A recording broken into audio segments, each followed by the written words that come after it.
welcome to Watch Symposium. I'm Austin. All right, so welcome to part 3, the final part of ArchieLuxury's collection review. This is going to be my favorite part where we talk about his 5 Rolexes. And so in honor of that, I have broken out a piece of Watch Symposium memorabilia. Now, I have no mustache or mullet, but if you guys have seen my earlier videos, then you might recognize this piece of clothing I'm wearing. And I feel like I should say something nasty about Squale right now while I have it on. All right, so let's get into Archie's Rolexes. And first of all, he's got 5 Rolexes. All right, he's got a Milgauss, an Explorer 2, a Daytona, and a Sub. And the Pontiff himself advises steel professional Rolexes, and that's great advice. I'm going to go one better. Steel professional rotating and or informational bezeled Rolexes, because when you have steel professional Rolexes, I mean, there's a top tier to those, and those are the ones with the rotating or informational bezels. So I'm talking about the Explorer 2, the Sub, the Yachtmaster, the Deep Sea, the Sea Dweller, and the Daytona. And those are sort of the cream of the crop. They're the best of the best. And let's look, what does Archie have that falls into that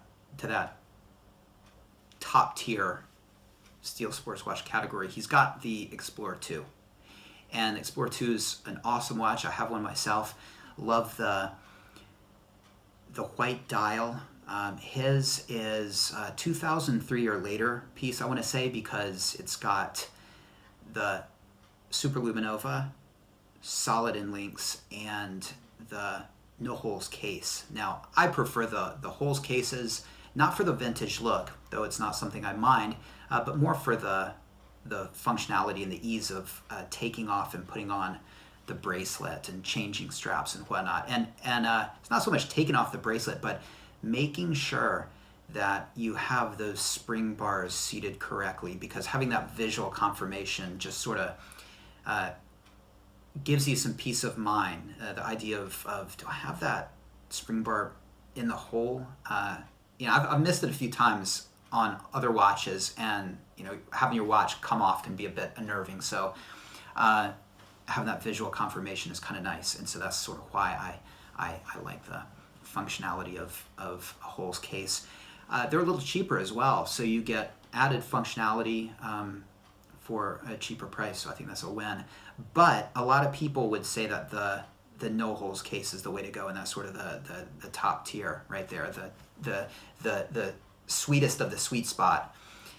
And certainly in Japan, I think so. I think the aesthetic of the no holes cases, I think, are more popular here.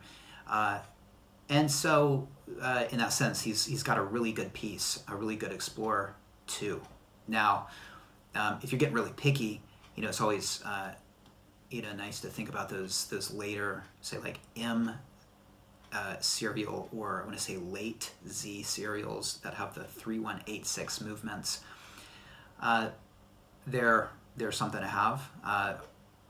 Quite a 3186 movement has the blue parachrome spring as opposed to the, I guess, non-parachrome spring, like what's in the 3185 movement, which is in my Explorer 2 and both my GMTs. And that newer movement is sort of a grail for many people, is very collectible. In fact, I've got a viewer that got a great price on 3186 movement Explorer 2. And I tell you, if you can find a 3186 movement GMT Master 2, they didn't make many of those, and so that'll add, I think, about $4,000 to, $4,000, at least $4,000, I'll put it that way. Some people really try to scalp you with the 3186 movement GMTs, so they're sort of the top of the top. But anyway, I think I just went off on a tangent, didn't I? All right, back to Archie. So yeah, he's got that Explorer 2, and that fits nicely in that top of the top tier. Now, let's talk about that top tier of all steel professional informational bezel Rolexes. So within that top tier, there's sort of a hierarchy, and let's go through it. So the worst of the best would be the Explorer 2. It's the cheapest and the most economical right now. And will it go up in the future? I don't know. Some people think so. Some people think it won't. I think the sort of the Sub and the GMT aesthetic looks better. I think it's more popular. I think it's more iconic. Those are more iconic pieces. So, 20 years down the road, I think the GMT and the Sub are going to be good bets. But the Explorer 2, yeah, I don't know. I mean, I would have to say maybe not. Okay, I don't think, yeah, I don't think so. I don't think so. Okay, just because I don't think they're quite like iconic in the same way the Sub and the GMT aesthetic is. Those are the father of many dive watches, right?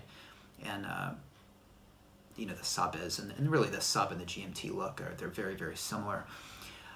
So you've got in that top tier, you've got the the Explorer 2. Okay, that's sort of the again, it's the worst of that best top tier. And then I would say the Yachtmaster, maybe about the same. Maybe the Yachtmaster's a little bit more desirable. And then you've got the date subs and the no date subs, and I would say maybe the no date subs, pre-ceramic. Well, yeah, I'll let you guys debate that, but you got the subs here, and then you got the sea dwellers and the deep sea, which I think a lot of people like it, but it's a huge watch, and I'm not into the aesthetic, but it's a pretty amazing watch, and it's definitely like one of these top tier watches. And then the top of the top, the best of the best would be the GMT and the Daytona. And so that's sort of the ranking of those. Now, of his 5, he's got one in that sort of top tier professional steel, informational bezeled, or rotating / informational bezel tier. Okay, he's got the Explorer 2, and so yeah, that's great. Good. Now, he's had that for a while, and look, it's easy to go back and say, you should have done this and you should have done that. You're talking to a guy that spent probably way too much money recently on GMT Master 2, and so if you're gonna play the shoulda game, then well, I'm living in a glass house here, because I should have picked up that 2 years ago, or 3 years ago, or 4 years ago. All right, so the whole shoulda thing maybe is not some place we should go, but I will say that while the Explorer 2 has gone up recently by a couple thousand, I want to say, the GMT Master 2 has gone up more. Okay, so back when Archie and then later I got the Explorer 2, even though it was a deal compared to the GMT Master 2, you would have been better off at that time to buy a GMT Master 2. But live and learn, right? Live and learn, and you can't go back in the past. And I certainly know that if I could, I would have bought my most recent GMT much earlier. Okay, so should Archie have bought the GMT instead of the Explorer 2? Well, again, I mean, it's not fair, 2020 hindsight, and it's unfair for me to say that he should have, but probably he should have. But he loves that aesthetic, and I'm looking at it purely from a monetary point of view, right? And so it's a fantastic watch, and he loves the aesthetic, and I agree. I think the white dialed is the one to have. that's a very special watch in the sense that, you know, there are not many white dialed Rolex professional steel models, are there? I mean, I can't really think of any others. Well, I guess the Milgauss, right? But again, that's not in that top tier. So it is an amazing watch, and it's very usable, and I love that watch. And he's got a great version, and that's probably one of my favorite Rolexes of his. Okay, now let's talk about his other steel professional model watches, and that's the Milgauss and the Explorer. And yeah, they're desirable, but they are not in that top tier. Okay, they've got the smooth bezels, and they're you know, hey, they're a heck of a lot better than, say, a two-tone Datejust or Oyster Perpetual or something like that. But they're not really in the same class as those informational bezel Rolex watches. And I don't think in the future either of those will really increase in price a lot. I think they'll hold their value, but I can't see them. You know, I think to quote Clyde, you know, all boats rise with the rising tide of these informational bezel Rolexes, and so as those go up, I think all of these steel sports Rolexes will go up to some extent, but I think you know, I don't think we're going to see those really take off in the future. And there's a heck of a lot of pre-owned Explorers on the market now. You can't really get those at the AD, but you see a lot of those on the pre-owned market, and yeah, I mean they're I think they're distinctly in that sort of second tier of the steel sports professional you know, Rolex models. You know, the Explorer, what can I say about it? Well, he's got a Mark 1 dial, so it's got the 3, 6, 9 in all gold, and then the shorter minute hand. Now, some people think that's going to be collectible. I don't know, maybe not, I'm not sure. I probably would have gone the Mark II dial, just because, you know, look, I'm a picky guy, and just a few millimeters on that minute hand would drive me crazy. But in 10 or 20 years, the sort of relatively short run of the Mark I dial could be a good thing. It might make it more collectible, and who knows. Now, I wouldn't pay more for it, but you don't know what people will do in the future, you know. So we'll see on that one. But I think the 36 millimeter Explorers, I think the proportions are better there. But I think for Archie's body type, I think 39 is the way to go. I think for me, I would go 36, and I think for most people, I think 36 looks better. But you know, bigger watches, some people think like it looks more masculine. I think, again, the 36 I think looks better, but I think for Archie the 39 is probably the way to go. What can I say about the Explorer? I think it's I feel about the Explorer what a non-watch person probably thinks about a Rolex. Okay, you show a non-watch person a Rolex, and they say, that's a really good looking watch, and then you tell them the price, and they say, wow, I would never spend that kind of money on one. I mean, if I had that much money to blow, that's just not something I'd buy. It's just not worth it to me. And I feel the same way about the Explorer. It's a great watch, but I think it's kind of boring. Okay, and for that reason, if you're talking, you know, a couple $1,000s, you're ready to spend on a watch, it's just one of the last pieces I'd go for. But he has it because he had a it was a 1016, and that's sort of you know, in honor of his former 1016, and so I can see that. But I lean towards the Oyster Perpetuals, and a lot of people would say that the Explorer is the way to go, but I sort of look at the Oyster Perpetual 36 millimeter as or even the 34 millimeter, I guess, if you want to be really authentic, as sort of the real Explorer. I mean, it was a perpetual that went to the summit of Mount Everest. So, in a way, the Explorer is sort of a homage piece, in a way, right?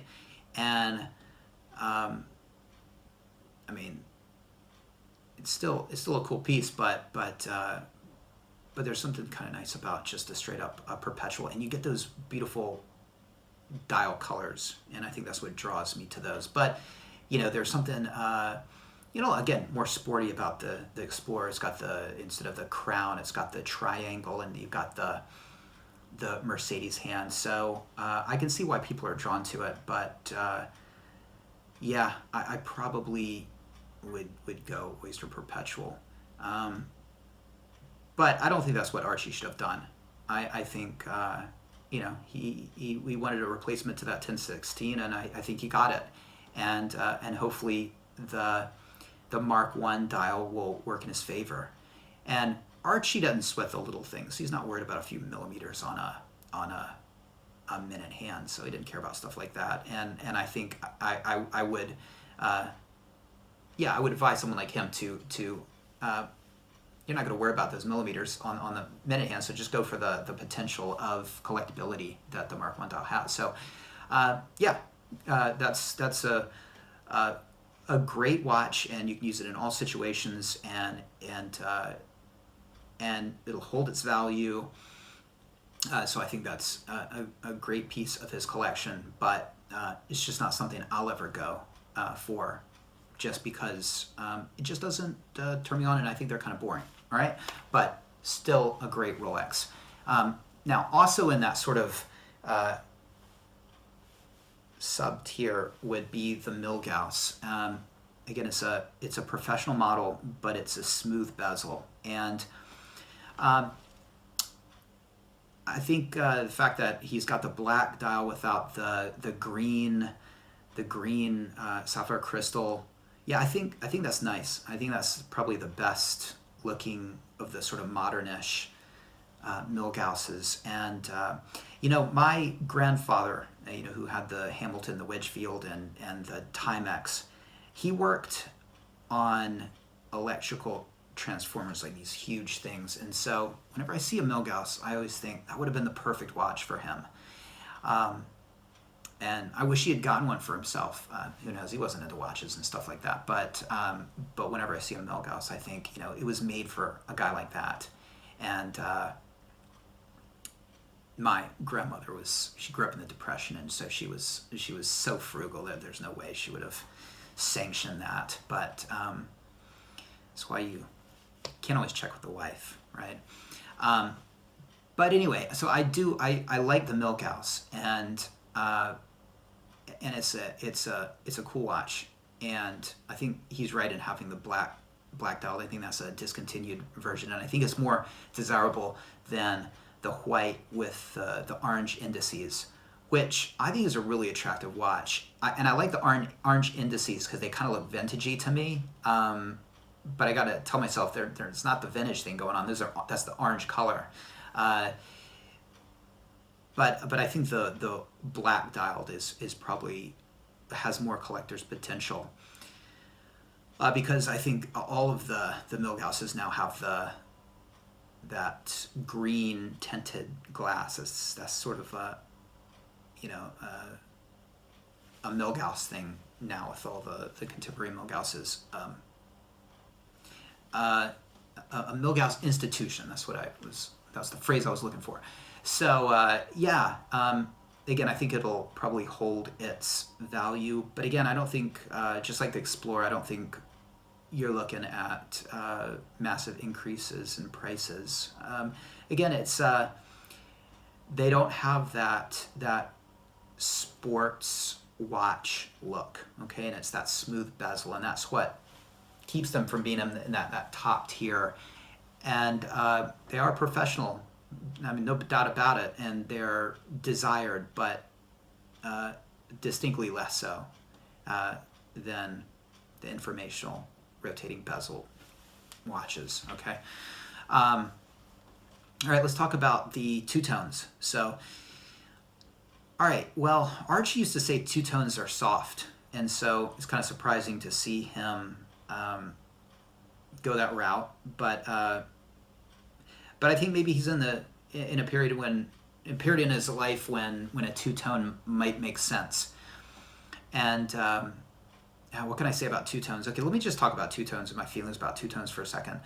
All right, so there's functionality, okay, and you get the functionality of all steel, that lovely 904L steel, okay, that strength and that aesthetic. And then you've got something like an all gold sub. And so if you sort of want a little bit of the strength but some of the bling, I can see going two-tone. But I'm more of an all or nothing guy. I'm going total bling, okay, or I'm going full functionality, all right? So, and for me, it's a no-brainer because I'm not partial to the aesthetic of gold and the lack of functionality and strength and the greater cost. So I'm steel all the way. I'm steel all the way. Now, I can see how having sort of the best of both worlds might make sense for some people, and I can see that. But the two-tone color can look gaudy, and that's one of the reasons that I dislike it. And yeah, I mean, there's two ways to look at it. You get the strength, but also a bit of the bling. But for me, I kind of look at it as you sacrifice some of the strength for a little bit of gaudiness. Okay, so it's just sort of a perception thing. I think if you look at Archie in like the kind of the type of guy he is,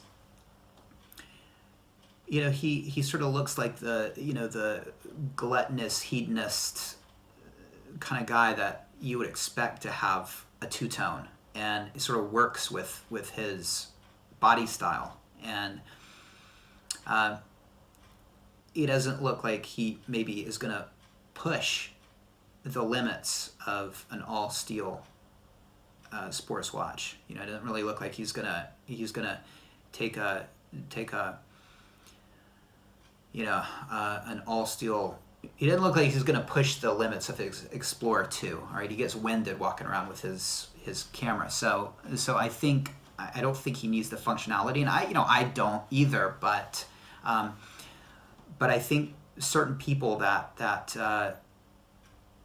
who look less active, the two-tone all gold look fits. It's sort of that hedonistic, materialistic look of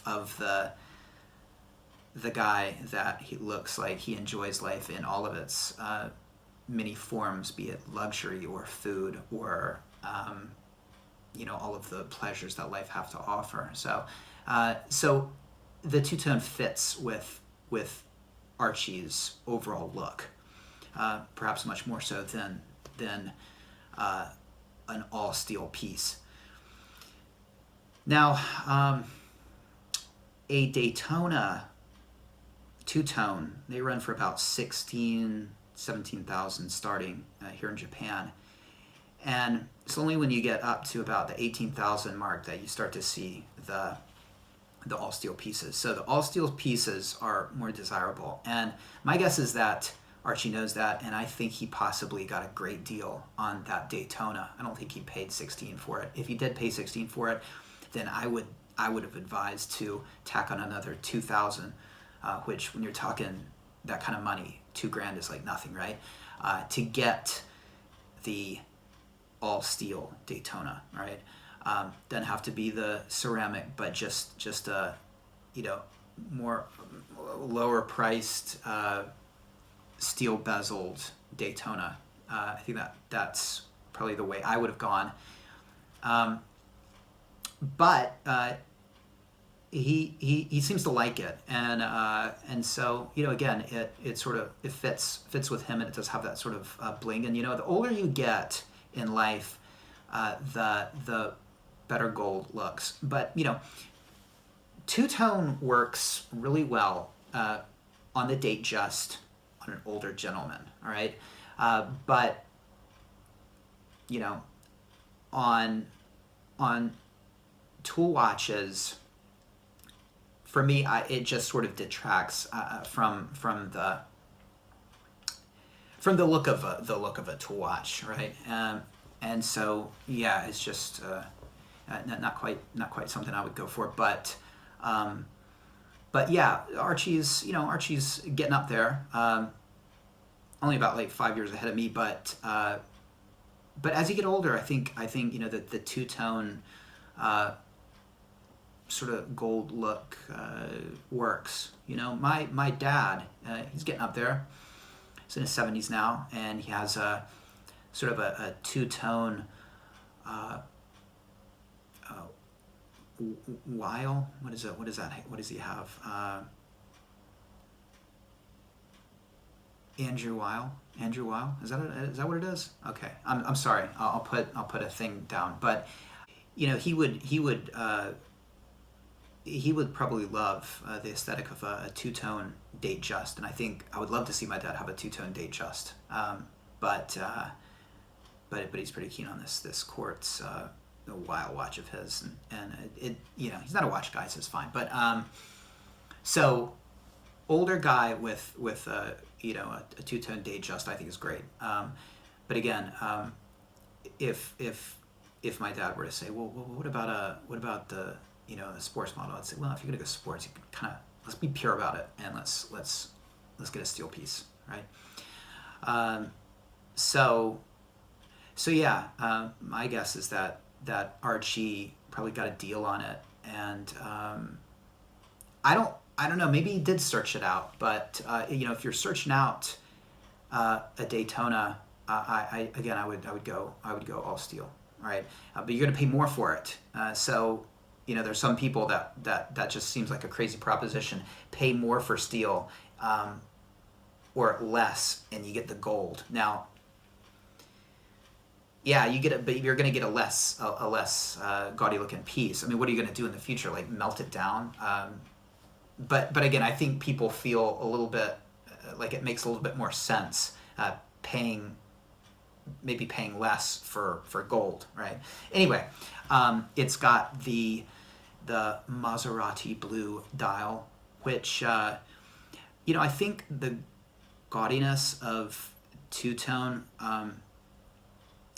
calls for sort of a more subdued dial, so I'd probably go black or white dial. I think there's something classy about a black or white dialed Daytona, kind of classic, and so I think the Maserati is, and that's a lot of colors you're looking at there. So it's certainly eye-catching, but I think a black or a white dial would sort of temper that look. And it's more of a subdued blue.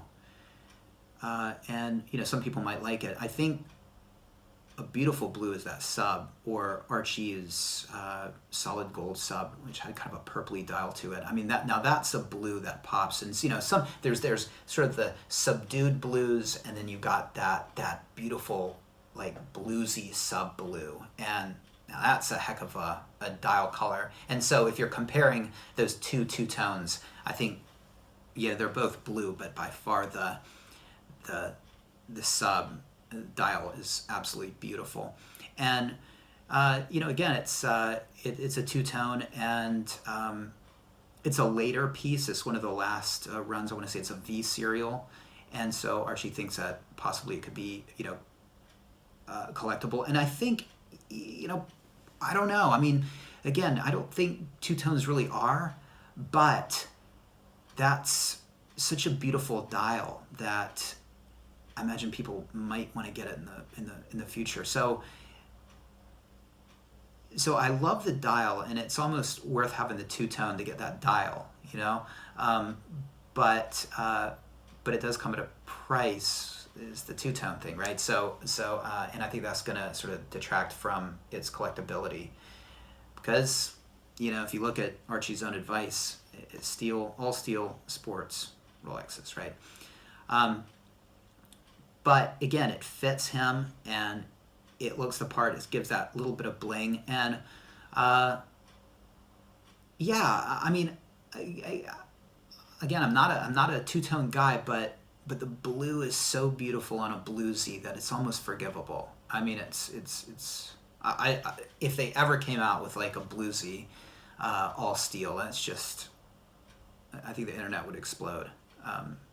That would be amazing. I don't know if it would work. I don't know if they that